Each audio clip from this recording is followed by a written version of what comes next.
Please excuse my English, but I want to talk about the lies to our children. What inspired me to this was that yesterday I was putting up the Christmas decoration and I was putting up the Christmas tree. And this is this magical time when we're saying lies to our children about the Santa. And yes, Santa does exist. Somewhere, somehow. Against all the physics laws, he exists.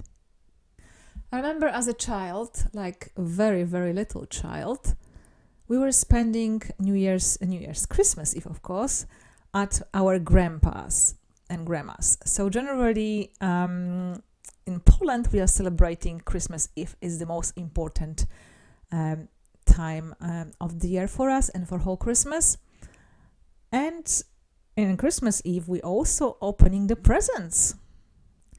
So I remember we were visiting two grandmas, first one side, then the other side. So our celebration started just after like 3 o'clock when it's getting a bit darker. And then we're coming back home, and at home under Christmas trees, there were presents already delivered by Santa. And as a little baby, I was always questioning, Mom, but how come the Santa get in to leave the presents? And my mom was saying, oh, he went through the window. I left window opened, and this is how he came in to leave presents for very, very good children. In my little head, there was a question. How come the adult-sized Santa and pretty chubby Santa could squeeze through very tiny gap of our open window? It wasn't like open window. The window was literally like open, like hold on a hatch, like very small gap just for ventilation. And I was always asking this question in my head, but I wasn't brave enough to ask it literally loudly. And that was the lie I remember. There was always something wrong with this Santa. How come he's chubby and normal size, and then getting smaller to squeeze through the window gap to leave the presents, which were also a little bit squarish, under the Christmas tree? The other lie was told by my grandma. So my grandma very often was coming over to look after us when mom and dad were at work. And sometimes, remember it was 80s, grandma has to leave, and then there was little bit time before parents came back from work. And it was normal to leave nicely behaving children at home alone. We were pretty little. I would say I was 4, my brother was like 6 or something like that. And I remember this was the time when our telly was broken. And the telly these days were like massive boxes with this additional space behind when all electronic was sitting. It's not like flat screen now we have. It's just like normal heavy duty telly with the butt on the back. So the telly was broken. My parents called day earlier some kind of specialist. He came over, turned around the telly, opened the cover, exposing whole electronics, looking for a broken part to exchange that. The next day, our grandma was looking after us, and she has to leave because she was going back home. And that was the time before the parents supposed to come back home. So it was like still a couple hours. So we were obviously begging her not to go because it's always funnier to play with grandma, and literally we like grandma to stay. So she lied to us. She told us, if you sit down in front of the telly, remember telly was turned around, the cover was taken off, exposing all electronics, and if you watch carefully at this electronics, the moth will start flying out. And we were sitting in there very quietly, not to disturb any moths who wants to go out from behind the telly, looking on the back of the telly with cover off, expecting any time the moths to come out. Well, in the end, she achieved what she wanted to achieve. She went back home and we were sitting nicely and quietly waiting for the parents' return. So, win-win situation, I guess. And yes, there was no moth coming out. I'm not sure if I was disappointed or not, but literally how to make your child sit still and quietly. Tell them that a moth will come out from behind the telly. One lie my mom told me that her dad told her. It was a funny lie. So they went to the forest to pick up some blueberries. Yes, in Poland, blueberries grow in the forest. And it's normal for Polish people to actually go out and start picking them just for some meals, some cakes, all those kind of things. So my mom, as a 3-year-old child, went with my grandpa to the forest to pick up those blueberries. She was having little baskets, being very adventurous, being very happy, just want to go out and just pick the biggest blueberries she can find and the most of them, because my grandma promised to bake a cake with blueberries. So she was picking the blueberries under supervision of my grandpa, her father, and she found those blueberries which weren't attached to the bush.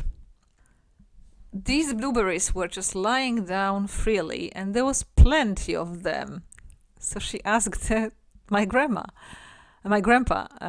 like, Daddy, are those also blueberries? And her father, my grandpa, said, yes, Viola, those are blueberries. Just pick them up. Mommy will be very happy. So my mom started picking those loosely lying everywhere blueberries to her little basket.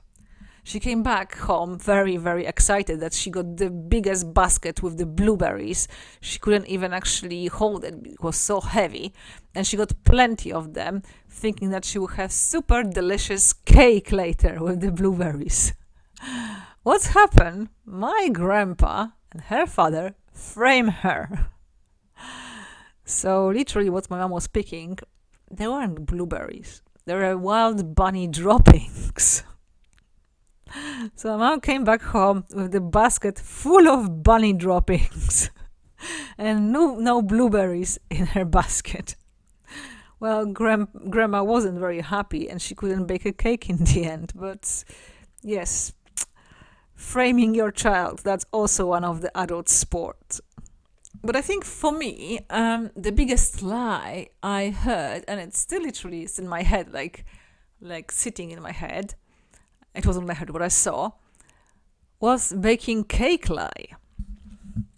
So in all those films, all those cartoons from my childhood, the cartoon character is preparing the butter for the cake, putting that into the oven, and taking out from the oven already pre-decorated creamy cake.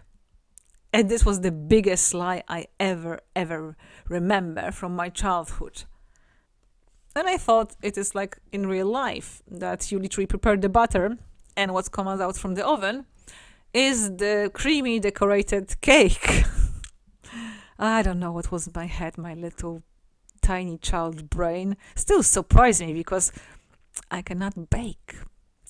With the baking, you have to follow the instruction, and it's definitely not for me. I prefer to improvise. So in cooking, you don't have to exactly follow the instruction unless you're making souffle. Anyway, coming back to the cake. So, yes, we're putting the butter in the oven and we're taking out fully decorated creamy cake from the oven, the biggest lie. And I was thinking, okay, I can make a cake. I was like 4 years old, 4 years old or something like that. And I was spending a little bit of time with my grandma at her place. And it was normal that in Poland these days, the grandmas were making the noodles for the soup by themselves. And as you know, dough for the noodles contains water, salt and flour and nothing more. There is no raising ingredients, nothing. And I was so fixated on baking cake and I was hoping I would come out fully decorated that I begged my grandma to get me a little bit of this dough so I can make a cake. So while she was preparing the noodles for the soup, I got a little bit dough. I cut off in a kind of round shape the shape of the cake. It was really tiny, weeny one because I wasn't allowed to waste more. Now I'm saying waste more, but these days was like, it will be amazing cake, Grandma. I promise. And I decorated it with the prune, with the dried plum. I put it into the oven, and I was waiting.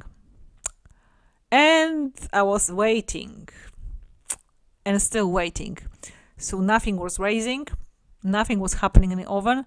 It was just literally sad circle of the, which was supposed to be cake, but it was just the noodles dough was sitting into the oven, and it didn't want to become like fully decorated cake.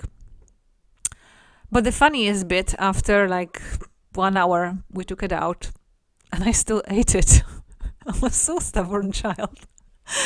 And I was pretending that this was delicious.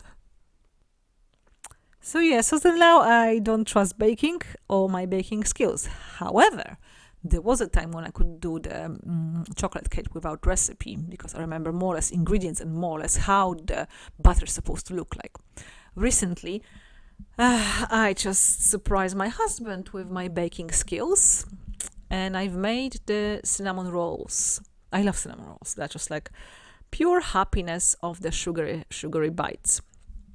But I didn't actually follow quite recipe, and I didn't check on the yeast, the dates, the best before date. So I didn't do that, which was my mistake. So literally everything went smoothly till I put them into the oven. So they start behaving weirdly. So they start literally being a little bit brownish on the side, but middle was still collapsed. I didn't know what's going on, to be honest. Before, obviously, a day later, I checked the best before date on a package of the yeasts.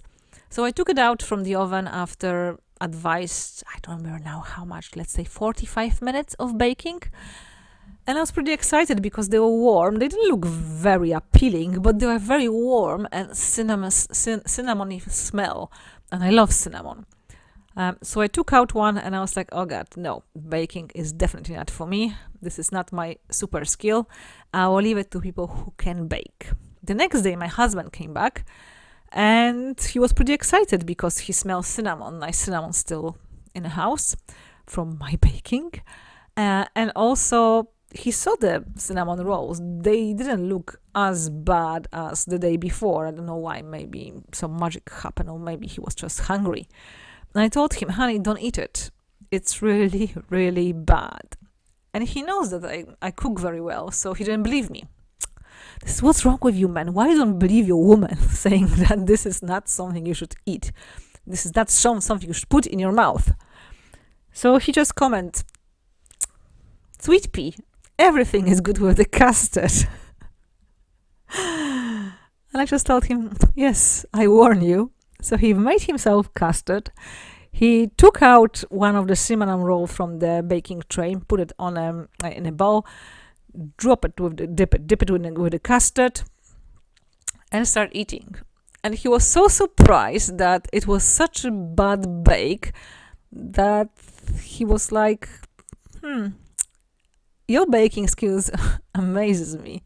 How come this cinnamon roll is raw inside but burnt outside? I was like, I told you, I warned you, don't eat it because it's awful, but everything is good with custard. Yes, I think that in general, the lie from my childhood about the baking, that you're putting just the butter into the oven and then taking out the whole fully decorated creamy cake, was literally deciding about my future in baking. So it doesn't exist. Anyway, Christmas coming very, very close. So yeah, get ready for it. Start baking cakes, but not cinnamon rolls. And decorate the house, and it will be this nice, very warm mood. So that's it today. Thank you for listening, and take care. And please excuse my English. I'm still learning. And try not to lie to your children, because you might ruin their baking career in the future.